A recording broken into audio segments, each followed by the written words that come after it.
Nesse nosso segundo encontro, nós vamos conversar um pouco sobre aspectos procedimentais relacionados à investigação criminal com perspectiva de gênero e também à atuação processual com perspectiva de gênero. Então, no primeiro tópico, o que significa dizer atuar uma investigação criminal com perspectiva de gênero? Significa, como nós já mencionamos na nossa aula anterior, incorporar todos aqueles estudos de gênero, especificamente a área da investigação criminal.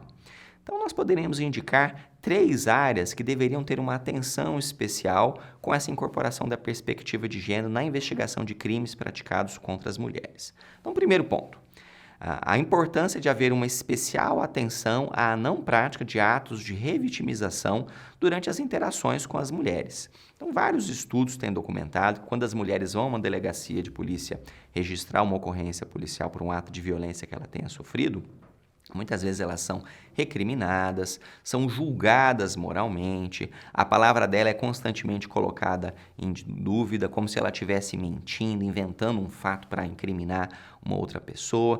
Muitas vezes, em casos de estupro, questiona-se se ela não estava com uma roupa provocativa, se ela não aceitou a relação sexual e está querendo se vingar da pessoa com um registro falso de ocorrência.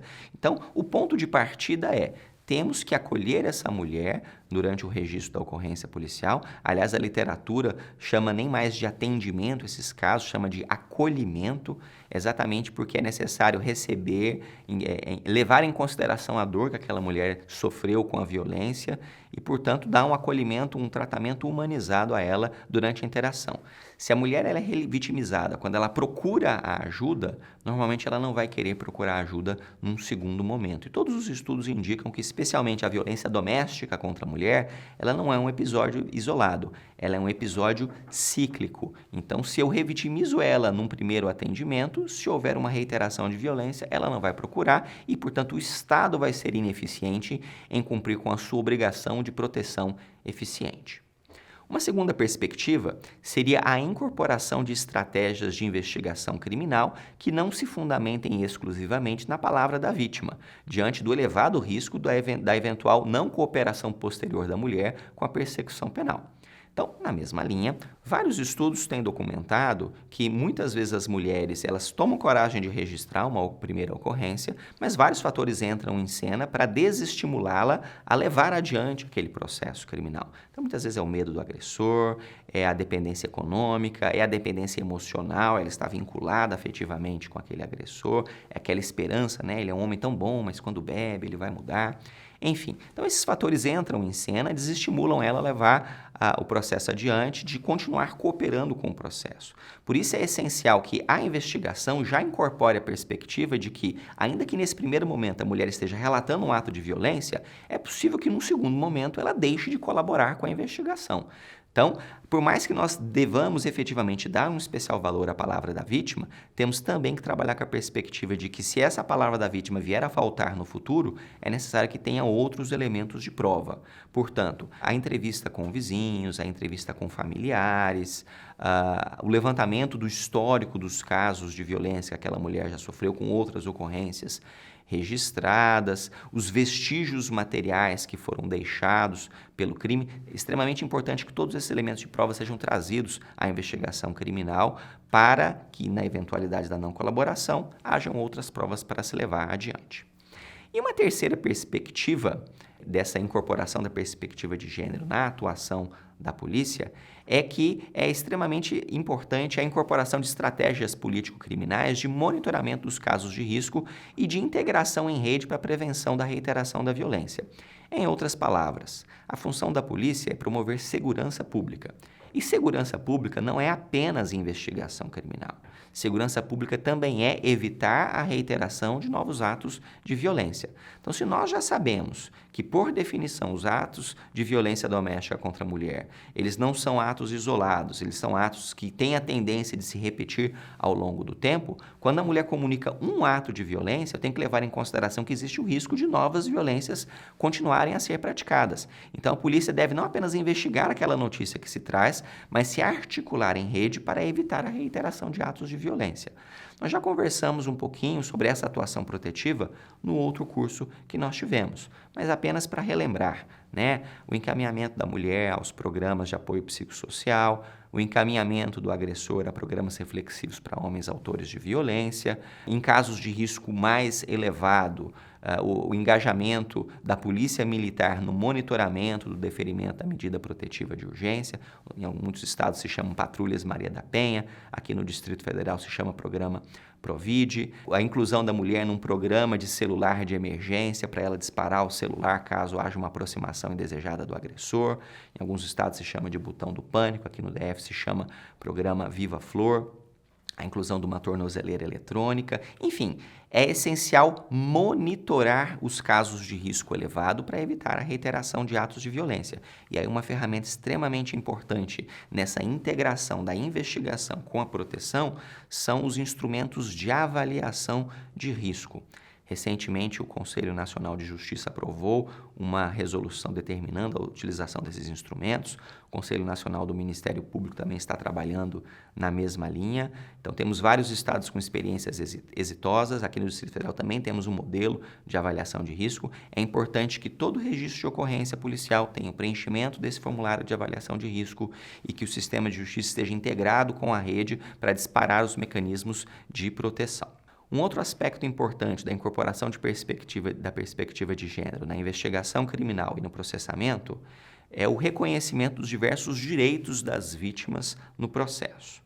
Podemos indicar alguns desses direitos: o direito de participação, o direito de receber informações sobre o andamento do processo, o direito de respeito, ou seja, que a vítima seja tratada de uma forma humanizada, que a privacidade dela não seja devassada de forma indevida ao longo da investigação, que ela não seja julgada moralmente pela violência que sofreu, e também o direito de reparação, ou seja, de que ela seja devidamente ressarcida pela violência, não apenas a indenização por danos morais. Recentemente, o Superior Tribunal de Justiça deu uma decisão com efeito vinculante, estabelecendo que a condenação criminal em contexto de violência doméstica obrigatoriamente gera o dever de o juiz fixar uma indenização por danos morais. É o que os tribunais chamam de dano in re ipsa, ou seja, é um dano que decorre da própria coisa, da própria situação. Em outras palavras, praticar a violência doméstica contra a mulher necessariamente gera a obrigação de indenizar por danos morais. Um dos aspectos que tem sido muito discutido no âmbito desses diversos direitos das mulheres é o direito à memória. Esse direito tem uma aplicação muito especial nos casos de feminicídio, especialmente o consumado, mas também podemos perspectivar uma aplicação dele para os demais casos de violência contra a mulher. Muitas vezes, nos julgamentos de feminicídio, a memória da mulher é absolutamente destruída como uma forma de justificar o ato do agressor. Vão dizer que ela não era uma boa mãe, que ela não cumpriu seu papel de mulher, não cuidava bem da casa, abandonava os filhos, saía durante a noite para beber, enfim, usava roupas provocadoras, estava traindo o homem, como se isso fosse uma justificativa para a prática de um ato de violência. Então, além dessas críticas estarem fortemente carregadas de estereótipos sexistas, como se exigisse um padrão de santidade, de castidade absoluta das mulheres e isso fosse tolerado em relação aos homens, o uso desses argumentos, especialmente a chamada legítima defesa da honra, acaba não apenas reforçando estereótipos sexistas na sociedade, mas legitimando a violência de gênero contra as mulheres. É especialmente importante para todos os operadores do sistema de justiça, o Ministério Público, o Judiciário, inclusive a Defensoria Pública, que tem um aspecto ético na atuação em juízo, que se respeitem os diversos direitos das mulheres e que haja um compromisso do Estado, portanto de todos os atores do sistema de justiça, de não replicarem institucionalmente esse conjunto de violências contra as mulheres, porque quando o sistema de justiça reproduz esses estereótipos, o próprio sistema de justiça reforçando a legitimidade da violência contra a mulher, e isso é inadmissível. Bom, A incorporação da perspectiva de gênero na investigação criminal leva a um conjunto de deveres de diligência por parte do Estado na preservação da prova. Então, eu vou dar aqui para vocês algumas dicas, alguns aspectos práticos de atuação na investigação criminal que podem ser úteis ao trabalho de vocês. Então, primeiro ponto, a questão da lesão corporal. É extremamente importante que no momento do registro da ocorrência já haja uma documentação das lesões que foram sofridas pela mulher, especialmente através de fotos. Hoje todo mundo tem um aparelho celular que tem uma câmera fotográfica e é muito fácil documentar com fotos essa lesão que a mulher sofreu e anexar isso ao processo. É importante só colher um termo de autorização da mulher, ela autorizando a retirada da foto, mas isso vai ser extremamente importante. Por quê? Porque muitas vezes essa mulher, ela registra a ocorrência e é encaminhada ao Instituto Médico Legal. E às vezes ela não comparece ao IML. E se ela não comparece ao IML, acaba que no processo não haverá prova nenhuma de que ela realmente ficou lesionada. Isso pode gerar adiante um arquivamento. Então, pelo menos uma foto no momento do registro da ocorrência já é um início de prova importante. Ainda que os tribunais entendam que é essencial um laudo médico atestando a lesão, na pior das hipóteses, essa lesão corporal que foi documentada inicialmente por uma foto, ela poderá ser processada pelo menos como uma contravenção penal de vias de fato. Não é o ideal, mas já é pelo menos alguma responsabilização. Ademais, o ditado já fala, né? Uma imagem fala mais do que 1000 palavras. Então, mesmo que haja um laudo do IML, é importante que haja foto para que haja a dimensão de qual foi aquela lesão sofrida. Segundo, é muito comum atualmente que os crimes sejam praticados em locais que têm câmeras de filmagem. Então, pode ser num centro comercial, ou então nas áreas comuns de um condomínio residencial. Então, se o crime aconteceu nesse contexto, é essencial que haja a preservação dessas filmagens ambientais, porque elas são um instrumento de prova importantíssimo, né? Eu diria que muitas vezes é quase indefensável, né, quando você tem uma filmagem documentando um homem covardemente agredindo a mulher. Então é importante que imediatamente se ligue para o responsável por essas câmeras, o síndico ou a área de segurança do centro comercial, solicite-se a preservação das imagens e imediatamente oficie-se pedindo a cópia. Se isso não for feito imediatamente, a tendência é perder, porque normalmente essas filmagens, depois de 1, 2 dias, já se grava em cima delas, então tem que ter uma agilidade. É muito comum atualmente também que vários desses crimes eles passem pelo meio digital. Então muitas injúrias, muitas ameaças, elas são praticadas. É muito comum de texto por WhatsApp ou através da internet nas redes sociais, Facebook, Instagram, Twitter ou por e-mails. Como esses mecanismos digitais muitas vezes eles são efêmeros, ou seja, posta-se a mensagem hoje e daqui a pouco a pessoa pode retirar do ar aquela mensagem, é essencial que quando a mulher comunique um desses crimes praticados no ambiente virtual, que haja imediatamente a documentação dessas mensagens e, na sequência, se represente pela quebra judicial do sigilo de dados de internet. Um pouquinho mais de detalhes sobre os procedimentos dessa quebra de dados a gente vai ter no material complementar e no texto complementar, mas já fica aqui indicada essa relevância.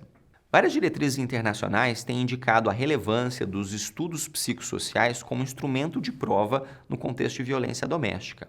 Então é importante que, especialmente naqueles casos mais complicados, que tem uma relação de controle, de domínio sobre a mulher, que tem consequências psicológicas à saúde dessa mulher, ou que tem uma relação familiar mais complexa, que se peça esse estudo para a equipe psicossocial ou do Judiciário, ou do Ministério Público, ou do Poder Executivo que colabore com o sistema de justiça.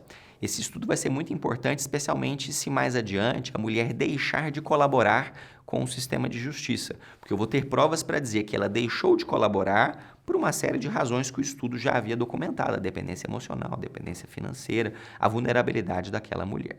Em algumas situações, a Lei Maria da Penha permite que a mulher peça para que o processo não vá adiante, se retrate da representação, especialmente nos casos de ameaça e de injúria. Isso não é possível para os casos de lesão corporal. Todos sabemos que lesão corporal pela Lei Maria da Penha é de ação penal pública incondicionada.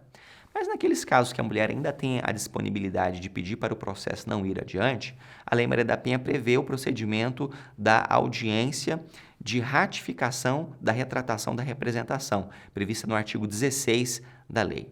O que é importante em relação a essa audiência é, primeiro, ela não é um procedimento obrigatório nos casos de crimes de ameaça ou de injúria, ou seja, ela só deve ser designada se a mulher efetivamente pediu para arquivar o processo. Segundo ponto, a mulher não deve ser induzida a se retratar. Não se deve ligar para a mulher e perguntar: você tem certeza que você realmente quer processar o pai dos seus filhos, a pessoa que sustenta a sua família? Isso é um ato de revitimização. E por último, é importante que durante essa audiência se avalie o risco daquela mulher. Muitas vezes a mulher está numa situação de risco gravíssimo e ela está pedindo para arquivar o processo exatamente porque ela tem medo de ser assassinada. Então, o pedido de arquivamento não significa que o problema está resolvido. Muitas vezes significa que o problema está muito mais grave do que aquilo que a gente pode imaginar. Alguns doutrinadores entendem que em caso de risco extremo, mulher extremamente vulnerável ao feminicídio, seria possível relativizar esse pedido de arquivamento para levar o processo adiante.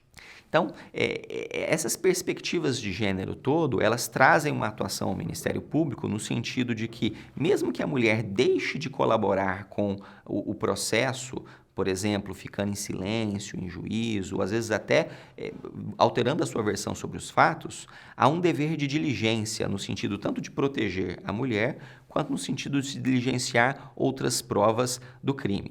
No nosso material complementar, nós vamos falar um pouquinho mais sobre essa temática. Portanto, eu convido você a ler o nosso texto complementar e, igualmente, participar do nosso fórum de discussão, onde vários desses pontos serão aprofundados.